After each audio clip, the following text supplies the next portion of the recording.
Bonjour à tous, ici Adrien. Aujourd'hui dans cette vidéo, nous allons voir ensemble comment installer Linux sur son ordinateur. Quand je parle d'ordinateur, j'entends par là soit un PC fixe, une unité centrale, une tour, soit un ordinateur portable. Cette vidéo s'adresse vraiment à des personnes qui souhaitent débuter dans le monde Linux et apprendre à installer ce système d'exploitation. Alors je sais très bien qu'en vulgarisant certains éléments techniques tout au long de l'enregistrement, les habitués de la chaîne, ceux qui ont l'habitude d'utiliser Linux, constateront des approximations, voire même quelques petites erreurs. En effet, Linux, ce n'est qu'un noyau, c'est lui qui va interagir avec votre ordinateur, tout le matériel. On devrait dire GNU/Linux, puisque avec ce noyau, on a un ensemble de logiciels GNU, et on devrait même encore être plus précis et parler de distribution Linux qui va assembler ce noyau, ces logiciels GNU et tout un tas d'applications graphiques qui vous permettront d'utiliser votre ordinateur comme vous le faites avec Windows. Et ici, on parlera d'Ubuntu. Il existe plein de distributions Linux faites par des sociétés, des ensembles de communautés.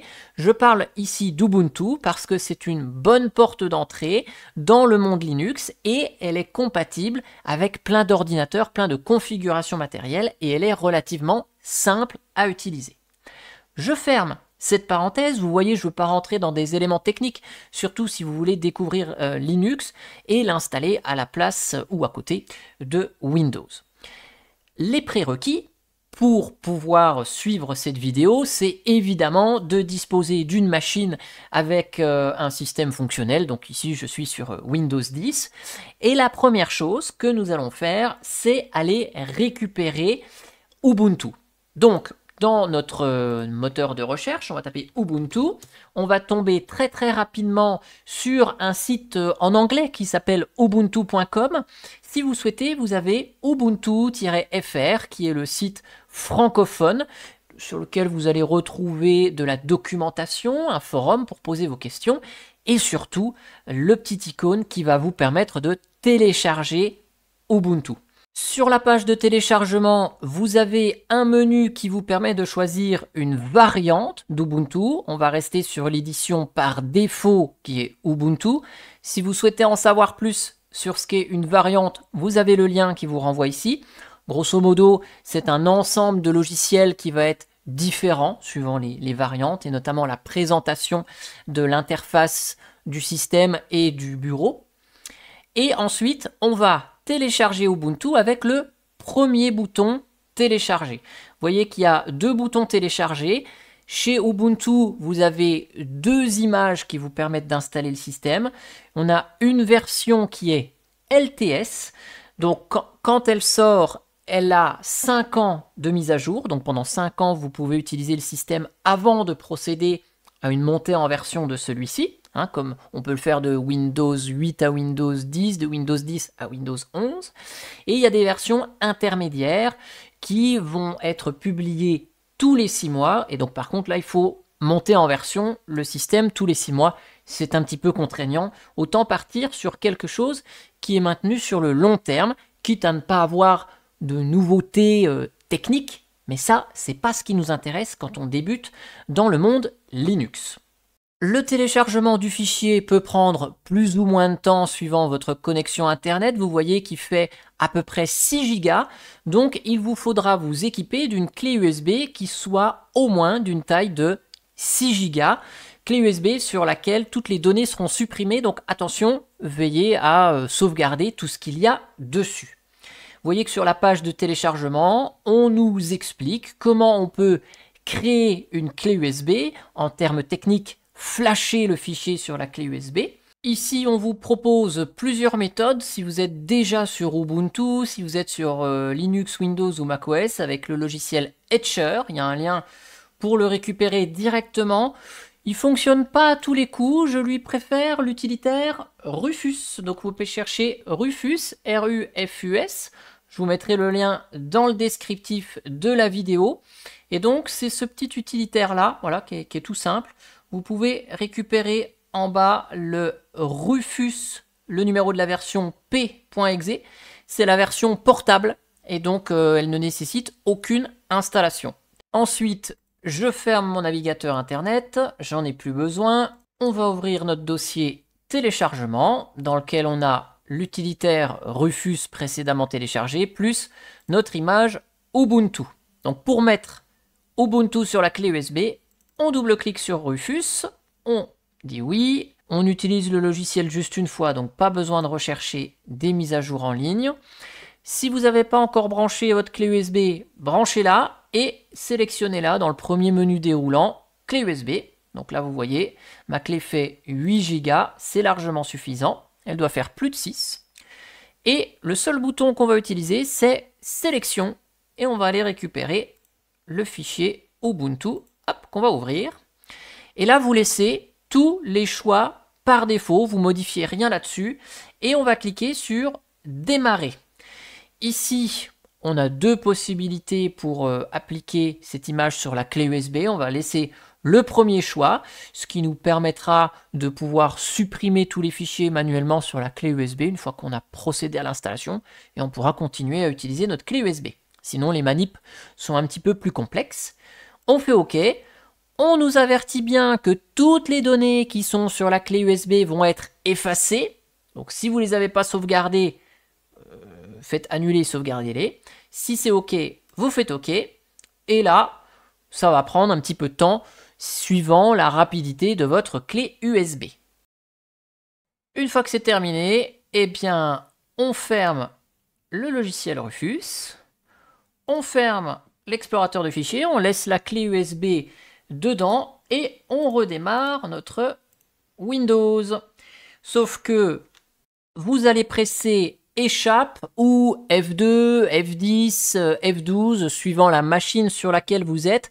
Je vous mettrai sur l'écran quelques touches du clavier qui vont vous permettre d'accéder à ce type de menu sur lequel vous vous déplacez avec le clavier. Le but étant de trouver une option qui s'appelle Boot Manager ou Gestionnaire de démarrage qui, une fois dedans, donc vous validez avec Entrée, vous allez pouvoir sélectionner sur quoi démarrer. Et vous voyez par défaut, on démarre ici sur Windows, je peux démarrer sur un disque et je peux aussi démarrer sur ma clé USB. C'est ça qui m'intéresse, c'est de sélectionner la clé USB sur laquelle je veux démarrer. Donc là, je fais Entrée et j'arrive à démarrer sur ma clé USB.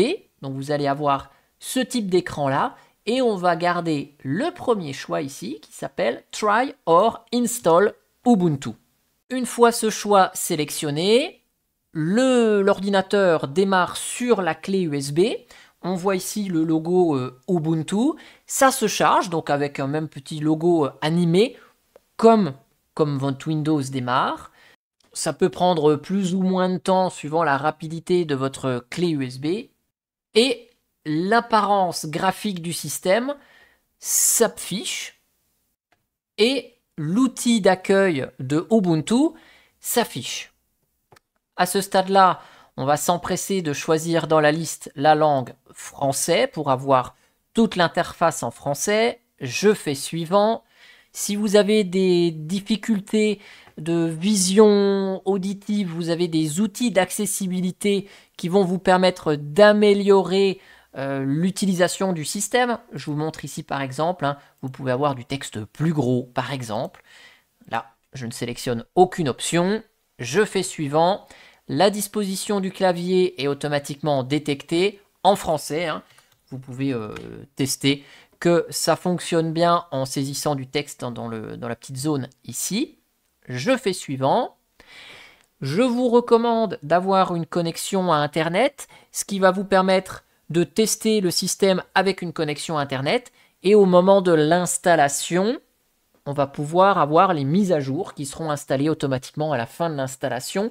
Et si votre ordinateur a besoin de pilotes spécifiques, des petits composants logiciels supplémentaires, eh bien, ça va être récupéré automatiquement depuis Internet. Si vous êtes en Wi-Fi, vous aurez le choix ici, utiliser un réseau Wi-Fi avec la liste des réseaux Wi-Fi détectés. Vous sélectionnez votre réseau Wi-Fi, vous mettez la clé et hop, vous êtes connecté à Internet. Ici, je suis connecté avec un câble, donc je laisse le choix utiliser une connexion câblée. Et à partir de là, j'ai deux choix. Soit je procède à l'installation de Ubuntu directement, soit je peux essayer Ubuntu. Essayer va vous permettre, vous voyez ici le bouton fermer, de fermer l'outil d'installation et vous fonctionnez avec le système qui est présent sur la clé USB. Ça vous permet de lancer le navigateur Internet, de vérifier que votre connexion Internet fonctionne, de tester votre webcam par exemple, de tester votre scanner si vous en avez un. Vous avez tous les logiciels présents dans Ubuntu par défaut qui sont présents sur la clé USB et ce, sans modifier quoi que ce soit sur votre ordinateur. Nous, ce qui nous intéresse, c'est d'installer Ubuntu. Donc c'est ce choix que je sélectionne. Je fais suivant. Sur cet écran, on va garder le choix installation interactive. On va avoir des questions qui vont nous être posées pour procéder à l'installation. Le choix installation automatisée, c'est pour les professionnels qui installent Ubuntu sur un grand nombre de machines pour éviter de répondre aux questions à chaque fois. Deux choix s'offrent à nous pour installer Ubuntu, l'installation par défaut, donc on aura le système, un navigateur internet qui est Firefox et quelques utilitaires pour installer d'autres logiciels et c'est tout. L'installation complète va nous installer le système, le navigateur internet, ces petits outils, mais un certain nombre de logiciels supplémentaires comme LibreOffice pour faire du traitement bureautique, GIMP pour faire du traitement d'images, un outil pour utiliser un scanner si vous en avez un et quelques jeux également. Donc au choix, soit l'installation par défaut, soit l'installation complète. Je vais garder l'installation par défaut, je vous ferai une seconde vidéo où je vous montrerai un peu comment utiliser l'environnement Ubuntu. Sur cet écran, on va pouvoir installer ces fameux logiciels tiers pour le support du matériel graphique. Certaines cartes graphiques, telles que Nvidia par exemple, requièrent des logiciels supplémentaires. Idem pour le Wi-Fi, ça mange pas de pain de la cocher. Et on peut cocher aussi cette seconde case qui va permettre de télécharger et d'installer tous les codecs qui vont vous permettre de lire des formats multimédia, les fichiers MP3, MP4, comme ça vous n'aurez pas de souci pour lire des vidéos, des fichiers musicaux. C'est une case à cocher puisque certains formats peuvent poser des problèmes de licence dans certains pays. Donc c'est une case à cocher explicitement. Et je fais suivant pour continuer. Là, ça a pris un petit peu de temps puisqu'il a détecté ce que j'avais d'installé sur mon ordinateur. Ici, j'ai trois choix. Je vous passe le partitionnement manuel qui est un petit peu complexe et réservé aux utilisateurs avancés. Dans les deux choix restants, soit je peux installer Ubuntu, donc mon Linux, à côté de Windows. Si je prends ce choix et que je fais suivant, j'ai un petit curseur et je peux définir simplement la taille que je réserve à Ubuntu et donc réduire en conséquence la place prise par Windows. Donc je ne pourrais pas réduire plus Windows que l'espace qu'il occupe actuellement. Donc là, il occupe 32 Go, donc je ne peux pas réduire plus que ça. Et j'ai besoin de 9,3 Go au moins pour faire fonctionner Ubuntu. Donc après, à vous de placer le curseur là où vous souhaitez. Sinon, vous pouvez faire effacer le disque et installer Ubuntu, c'est le choix que l'on va sélectionner ici. Et donc, ça va effacer complètement ce que j'ai sur l'ordinateur. Donc, le Windows effacé, les documents effacés aussi. Donc, prenez garde à les sauvegarder avant de réaliser l'installation sur une clé USB ou sur un Google Drive, par exemple. Peu importe, il faut que vous ayez vos données ailleurs puisque là, tout va être effacé. On a quelques options avancées. Je ne détaille pas spécialement ceci. Si vous voulez chiffrer votre disque parce que vous utilisez un ordinateur portable et que vous vous baladez avec, pour plus de sécurité, vous pouvez choisir cette option « Utiliser LVM » et le chiffrement qui vous permettra de chiffrer le disque. En mauvais français, crypter le disque. Ici, donc, j'efface le disque et j'installe Ubuntu. Je commence à partir de 0. Je fais suivant. Je peux mettre mon nom. Donc là, vous mettez ce que vous voulez. Hop, vous pouvez mettre un nom à votre ordinateur. Là, pareil, vous mettez ce que vous voulez ou vous laissez par défaut. Donc là, je vais mettre Ubuntu, par exemple. Le nom d'utilisateur, ce sera le login. Donc ça, vous en aurez peut-être besoin, donc mettez quelque chose de court et surtout, vous mettez un mot de passe. Ce mot de passe, il sera à retenir puisqu'il vous sera demandé pour installer des nouveaux logiciels, pour faire des actions d'administration sur votre système et pour vous connecter quand vous démarrez la machine. Vous pouvez, si vous le souhaitez, ne pas demander le mot de passe pour ouvrir une session. Je ne vous recommande pas de décocher cette case-là. Utilisez Active Directory, c'est pour les professionnels, ne la cochez donc pas. Je fais suivant et je vais définir mon fuseau horaire, soit en saisissant un emplacement, soit en cliquant directement sur la carte pour pouvoir avoir la bonne heure. Et je fais suivant. Dernière étape, récapitulatif de ce qui va se passer avant de cliquer sur installer. J'efface tout mon disque et j'installe Ubuntu. J'installe sur SDA, c'est le nom du disque sur ma machine. J'installe les applications par défaut. Je ne chiffre pas le disque. Donc dans le cas de l'ordinateur portable, là vous le verriez. Et j'installe les codecs et les pilotes. Je fais installer. Et à partir de là, le processus d'installation démarre. Il y en a pour entre 5 et 20 minutes suivant la rapidité de votre disque, si votre machine elle est récente ou pas, si votre clé USB est rapide. Pendant le processus d'installation, que je vais vous accélérer d'ici quelques instants, vous aurez des petits écrans qui vont défiler et qui vous donnent quelques informations sur ce que Ubuntu vous permet de faire. Donc vous voyez, ça défile tout seul, sinon vous pouvez ici défiler avec les flèches et puis avoir des informations sur les logiciels, sur les actions que vous pouvez faire avec Ubuntu. Et dès que ça arrive à la fin, que vous avez tout vu, vous avez quelques liens vers la documentation officielle également. Ça vous permet éventuellement de vous informer déjà pendant le processus d'installation. Moi, je vous accélère, vous allez voir, ça va aller encore plus vite. Et je vous reprends d'ici quelques secondes dans la vidéo, une fois que l'installation est terminée. Une fois que l'installation est terminée, soit on peut continuer à tester le système sur la clé USB. Nous, ce qui nous intéresse, c'est de redémarrer maintenant. Et donc là, on est invité à retirer la clé USB, d'appuyer sur Entrée, et la machine redémarre. C'est à cet instant que si on a installé Ubuntu à côté de Windows, on aura un menu qui nous propose de choisir soit l'un soit l'autre. Ici, vu qu'on n'a que Ubuntu d'installer, ça démarre directement sur le système. Et on est accueilli sur l'écran de connexion. On clique sur son nom, on saisit le mot de passe que l'on a saisi à l'installation et je valide. Et avant d'utiliser notre système, on est accueilli par un écran de bienvenue. On va faire suivant. Si vous le souhaitez, en tant que particulier, vous pouvez vous inscrire au programme Ubuntu Pro qui vous permettra d'avoir 5 ans de mise à jour supplémentaires. C'est gratuit. Il faut juste un compte et activer le système. Vous pouvez le faire plus tard. Nous, on ne va pas le faire. Ainsi, vous aurez non pas des mises à jour pour cette Ubuntu 24.04 jusqu'en 2029, mais jusqu'en 2034. Je passe cet élément ici. Je peux, si je le souhaite, partager quelques données avec les équipes qui développent Ubuntu pour les aider à améliorer le produit. Je ne souhaite pas partager les données du système et je fais suivant. Et ensuite, avec le bouton terminer, je peux utiliser donc mon système Ubuntu.